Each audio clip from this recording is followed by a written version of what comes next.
Hi everyone, this is Anushka and welcome back to my channel A in Economist. So if you are someone who is following my lecture videos, you will know we were doing panel estimation in our previous videos, right? So we started off with the concept of panel data and then gradually we moved towards the estimation process where I have told you there are five different methods in which you can do the estimation with regard to panel data where these two assumptions are valid for all these five cases where all the explanatory variables will be non-stochastic throughout and the idiosyncratic error will follow normal distribution with mean zero and variance sigma square for all entities, cross-sectional entities and time points. So this is where we have stopped. We have already seen what is method 1 and method 2 in our previous videos. If you haven't watched that, please check that out. I give the link in the description and also in the I tab button and then come back to this video. And now in today's video, what we are going to do, we are going to see the rest of the methods overall, right? So these three are not that useful. Basically, we use these two methods frequently in our analysis, although it is important for us to know what are these different methods in which you can estimate the model. And then in the next video, we will discuss what will be the random effect model. So random effect model will need some more assumptions that we will discuss in details in the next video. As of now, in today's video, we'll be going into method 3, 4, and 5, and we will have a brief concept of what these methods are all about, how the model looks, and what else we need to know, right? So this is the agenda. Now let's straight away go into model number 3. Sorry, method number 3. So in method number 3, what we assume is that we assume the slopes are still constant. So in the first two methods also, this is the assumption that we made. Slopes are not changing. Slopes are constant, but the intercept now varies over time. So what will be the structure of the model? This is the outcome variable as usual. And then the intercept will vary over time. So beta 1 t. So this t will be varying now.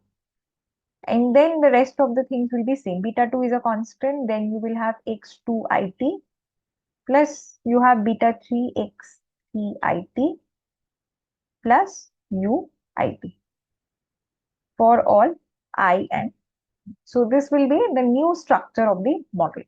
Now, all again, as I've told you in the previous videos also, before going into estimation, always what you have to do, you have to address the individual or time-specific heterogeneity. So here, see, the intercept term suffers from the time-specific heterogeneity now. This will give you the time effect. So firstly, what you have to do, you have to again remove this thing. And for removing this, we will again use the least square dummy variable model, right? So again, understand that this method we have already used in our method number 2. That is why I was telling you to see that video first. Because if you have seen that video, this method will be a cakewalk for you. This will be very easy for you to understand. So firstly, what we will do, we will write the transformed model and then the usual process of estimation will be followed. So what will be the transformation? Here, beta 1t has to be transformed, has to be rewritten in terms of certain dummy variables. So how will you write that? Here, how many time points are there? If you remember the context that we were taking into account, we assume that we had four different factories or four different forms, A, B, C, D. And we are considering the time period from 1980 to 1999, right? So this was the context that we started off with. So we have 20 different time points. So for 20 different time points, how many dummy variables should be introduced in our model? It should be 19, right? Every time you have to introduce one less dummy. So this intercept term has to be rewritten in terms of 19 different dummy variables, one for each year, and keeping 1 year aside for the benchmark category. So what will be the structure? It will be simply alpha naught plus alpha 1. Then the dummy variable for the first year, which is 1980, plus alpha 2. Then the dummy variable for the second year, 1981. And this will be continued all the way up to alpha 19 dummy variable with respect to 1998. And 1999 for the category for which we haven't introduced any dummy variable will act as a benchmark category. And the rest of the things will remain the same. Rest of the portion will remain the same, where beta 2 and beta 3 are constant slope coefficients, and this will be as it is. So this is our transformed model, right? This is our transformed model where D1980 will take the value 1 if the observations belongs to the year 1980, and it will take the value 0 otherwise. And this will be the same for any other year also. 1981, it will take the value 1 if the observation belongs to the year 1981, and it will take the value 0 otherwise, and this process will continue all the way up to the last dummy variable, which is 1998. It will also take the value 1 if the observation belongs to 1998.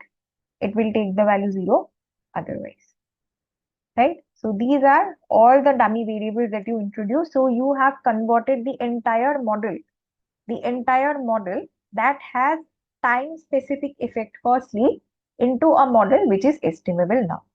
So now you have converted the entire model in terms of dummy variable, then you will use the least square dummy variable method. You will estimate the model in the usual process. The way you estimate the dummy model with dummy variable, in the similar fashion, you will do that, right? So now this is the reduced form of the model. This is estimable now. So if you have this time specific effect, whether it is time specific effect or whether it is individual specific effect, firstly you have to handle this. How will you handle this? One of the best methods to handle this is to introduce dummy variable for each specific year, right? Introduce dummy variable for each specific year and reduce it to a estimable format, and then use the usual process. Least square dummy variable method will be used to estimate this model. Right now, how do you know which model is preferred? Which model will be preferred? Whether pooled OLS will be preferred? Whether this model will be preferred? How do you know that? In order to know that, again, we can use the restricted F-test. We have used this earlier, so we already know the structure. Let me write it again for you. So we will again use the restricted F-test to decide upon which model to use. So what is the formula for that? If computed will be simply R square from the unrestricted model minus R square from the restricted model upon the number of restrictions in the restricted model basically. So let me write V1 only, because in the previous video I have already defined what this V1 is. So please refer to that video. 1 minus R square unrestricted upon n minus the number of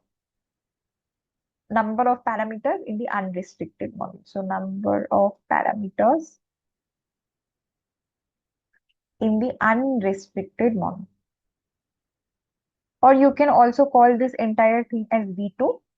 So which under H0, this follows if distribution with V1, V2 degrees of freedom. Now, if you see in our context, what will be this value? So this R square values we don't know. So we have to write this as it is. We can find out what is V1 and what is V2. So V1 is from the restricted model. Do you remember what was the restricted model? The restricted model was like this. Everything is constant. So beta 1 plus beta 2 x2it plus beta 3 x3it plus UIT. This was the model. This was the first model, which is the most simplified model that we have done. So here the restriction was that all the slope coefficients and the intercept coefficients were constant. This was the restriction. So how many restrictions are there? 1, 2, 3. The number of parameter equals to the number of restrictions. Why this is so? Because we have assumed this to be a constant. We have restricted the slope parameters and the intercept parameters so that they have to be constant in all the scenarios. So altogether we have 3 restrictions here.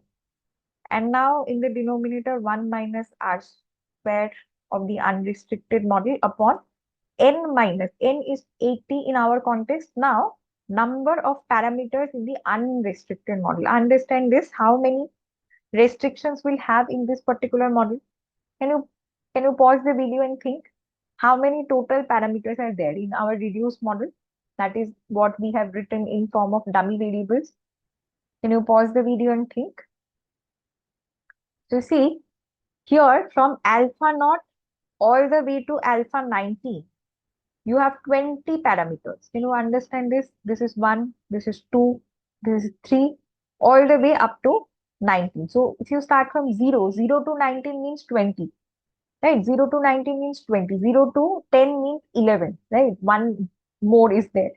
And apart from them, you have beta 2 and beta 3 additional. So this plus beta 2 plus beta 3. So altogether, you have 22 parameters in the reduced form model, right?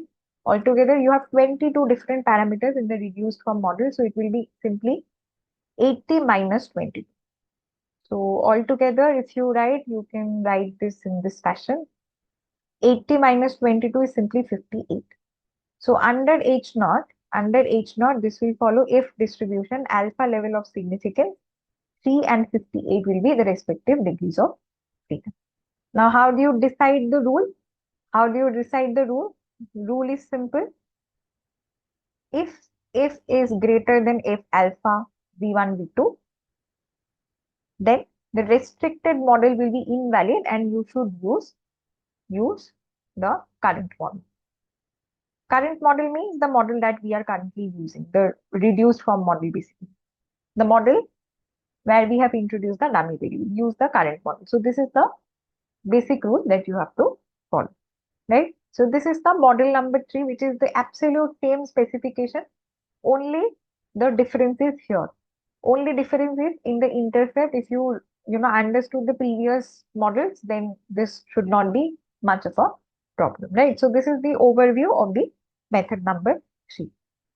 Now let us go to the method number 4, where we assume all the coefficients vary over individual. So this encapsulates more variations in the model, right? This is a more flexible model, you can say. So let me write down the structure first for this kind of a model. YIT remains the same. There is no problem in that. Here, every coefficient, all the coefficients, be it the slope coefficient or the intercept coefficient, everything will vary over cross-sectional data points. So this is the intercept, plus you have slope parameters beta 2i x2it plus beta 3i x3it plus uit for all I and t. So this will be the new structure of the model in case of method number 4. So here no time flexibility is here. In the coefficients, there is no time flexibility, but individual model specific or factory specific heterogeneity is there. Cross-sectional heterogeneity is there, right? So this is the method number 4. This is the model that we considered in method number 4. Now here the reduced form model will be a little complicated. Here, see, firstly you have to remove the heterogeneity, but removing heterogeneity is not confined to only coefficients of the only the intercept coefficient, but also the slope coefficient. So you have to firstly remove heterogeneity in all these cases, right? All these heterogeneities have to be removed. So how will you write that? Again, we will take the help of dummy variables, but the model will look something like this. Alpha 1 plus alpha 2 d2i plus alpha 3 d3i plus alpha 4 d4i plus beta 2 x2it plus beta 3 x3it plus the new things are this gamma 1. Now you will also have to consider some interaction effect. Dummy variables will also be in terms of interaction effect, which is like this d2i x3it plus gamma 3 d3i x2it plus gamma 4 d3i x3it plus gamma 5 d4i x2it plus gamma 6 d4i x3it. And the idiosyncratic error term is as it is, which is not changing. And where all are beta 2, beta 3, gamma 1, gamma 2, gamma 3, gamma 4. These all represents the slope. They all represent the slopes. And they are basically constant. So what we have done here is that I know it looks a little, complicated. It is a little complicated because see, if you have to remove the heterogeneity from this coefficient, then only this much is fine. You have to only introduce this much. This we have done before also. The model number 2, this we have done. We have introduced 3 different dummy variables for 4 different categories. But now you have to do the same thing for these two slope coefficients as well, right? These two, for every slope coefficient, you have to remove the heterogeneity. And for every slope coefficient, you have to introduce 3 different dummy variables, right? So these are fine. Let's see for x2i. For x2it, this is the first dummy that we have introduced. This is the second dummy that we have introduced. And this is the third dummy that we have introduced. For x3it again, this is the first dummy that we have introduced. This is the second dummy and this is the third dummy.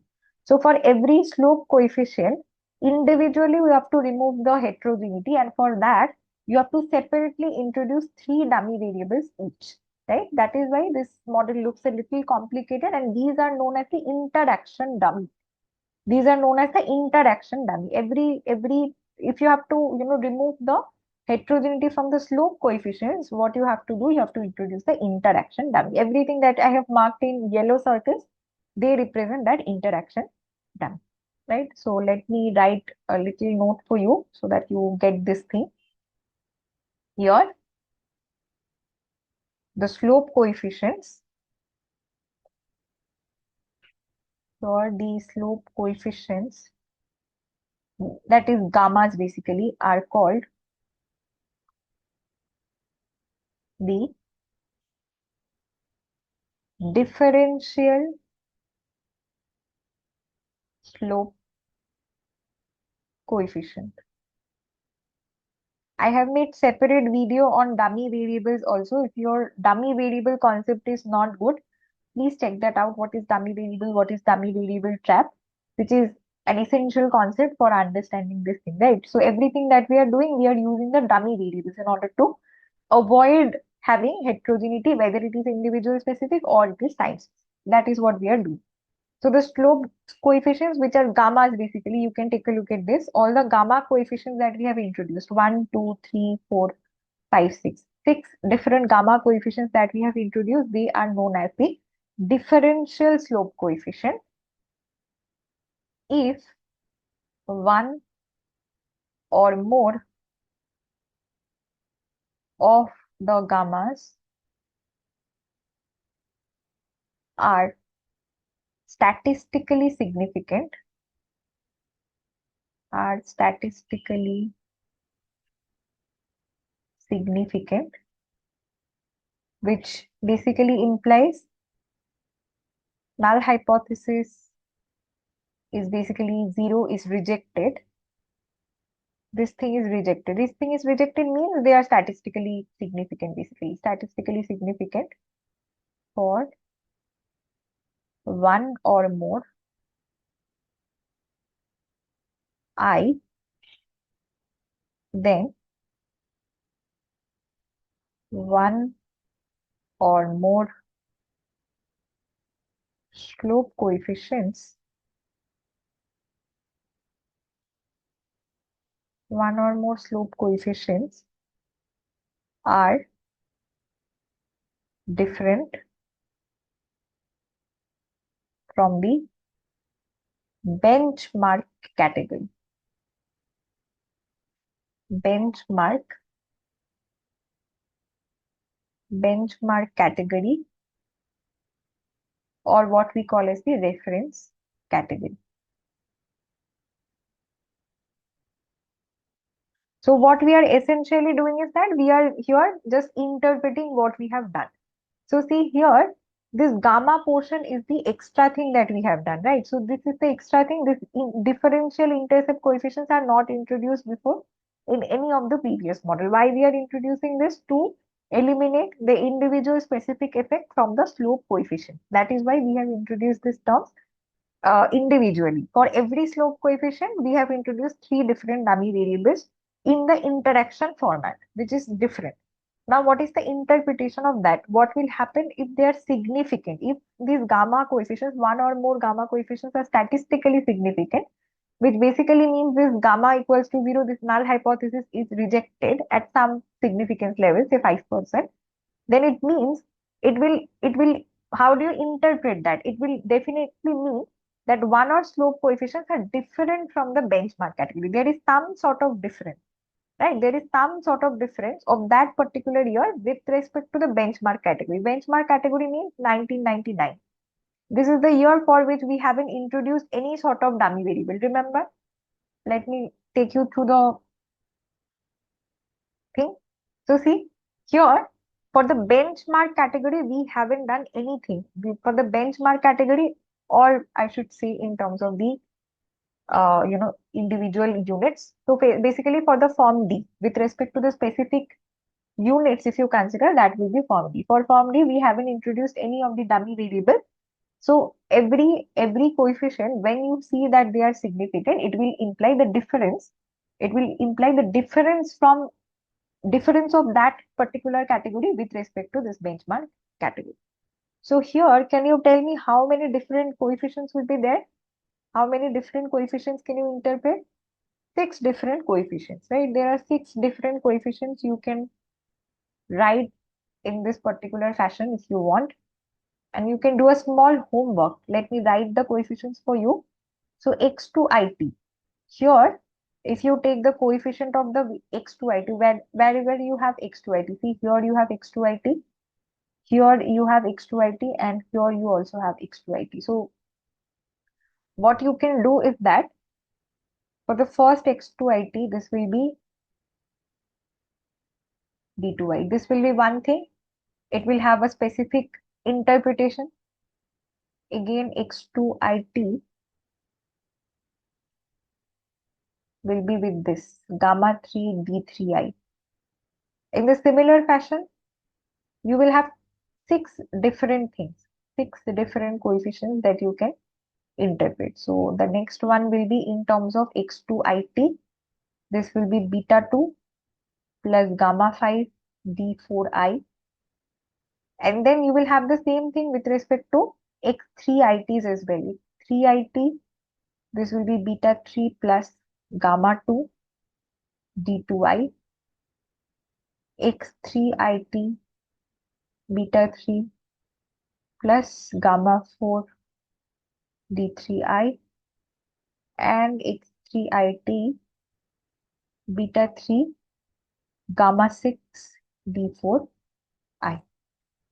Right? So each of them will have different interpretations. Each of them will have different interpretations. So what I am planning to do here is that let me give you the interpretation of this and this. So as your homework, please try to interpret these two and these two on the basis of what I have given you here. Right? So what will be the interpretation for the first one? This will be the slope coefficient. This is simply the slope coefficient of x2 for form 1. For form 1 is basically form A.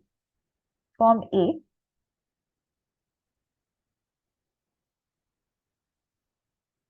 Different from form 4. That is the benchmark category. Let me write it A only. Form A, which is different from form D.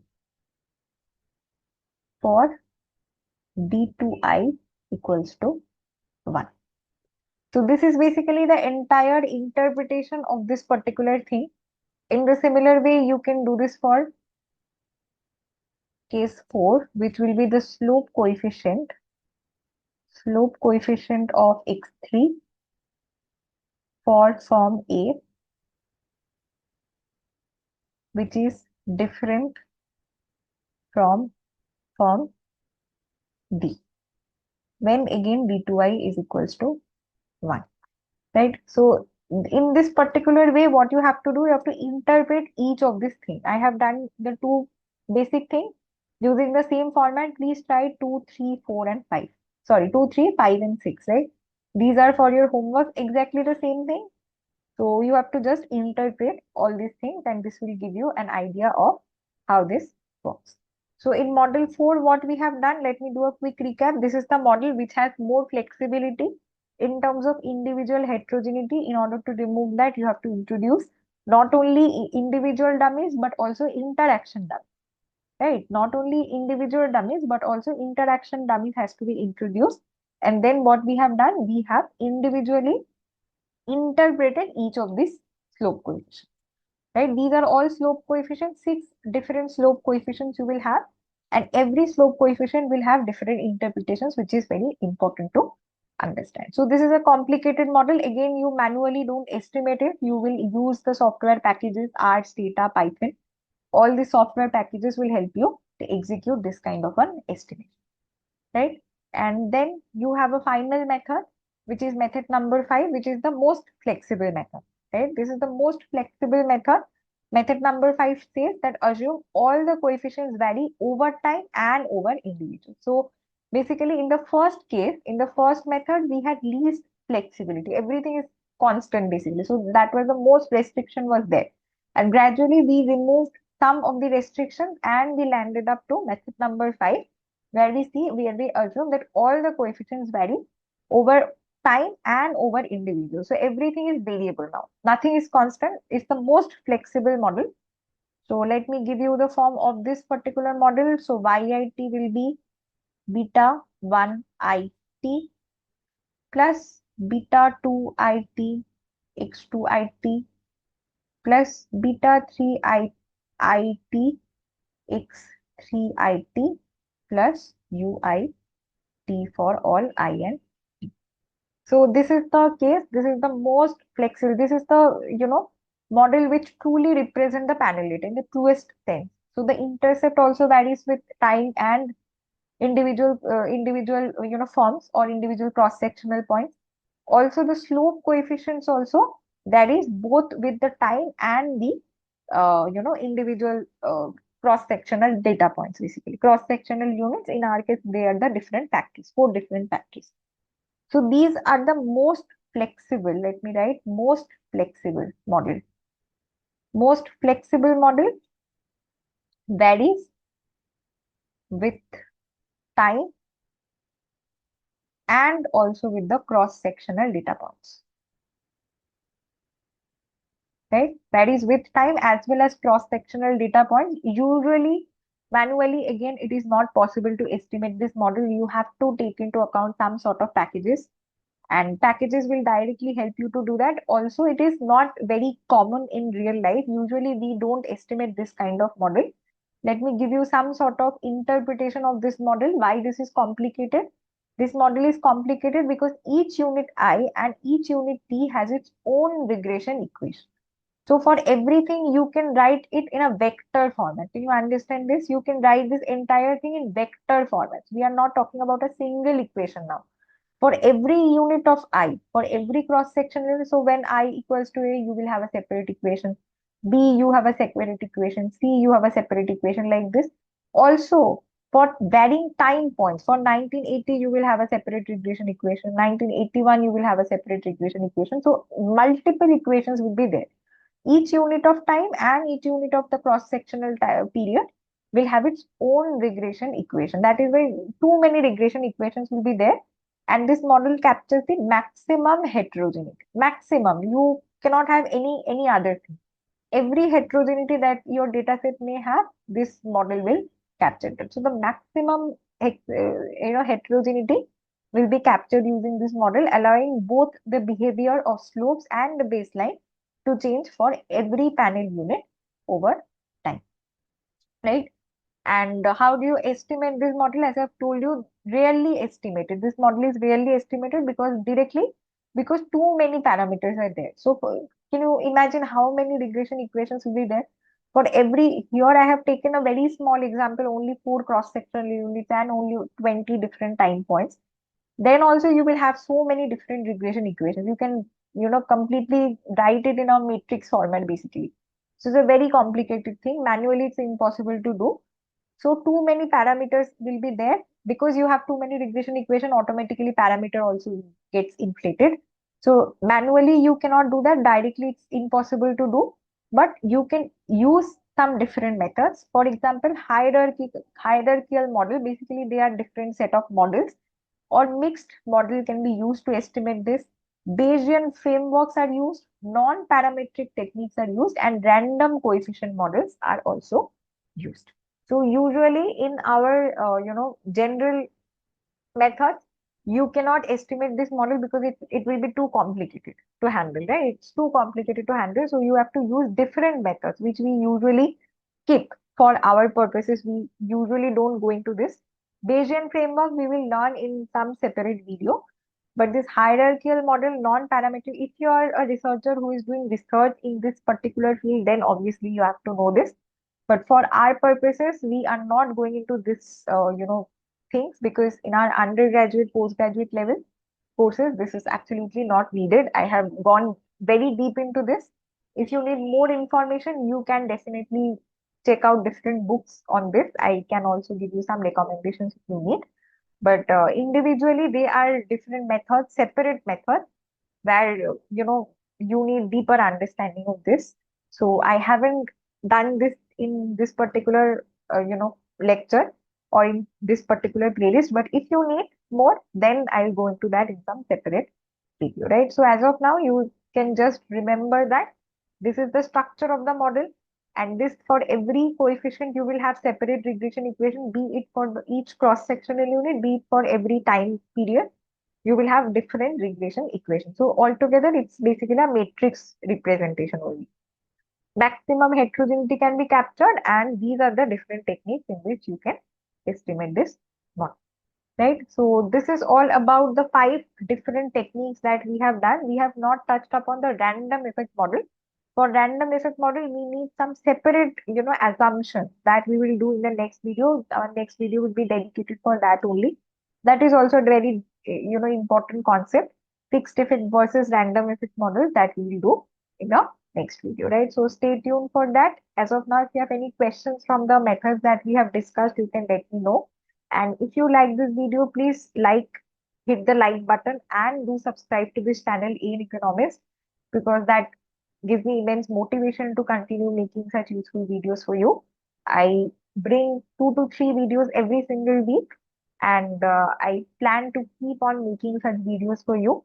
If you like this, then please support my endeavor and show your love and support, and I'll keep making such useful videos for you, right? So thank you so much for your time, and let's meet you in the next video.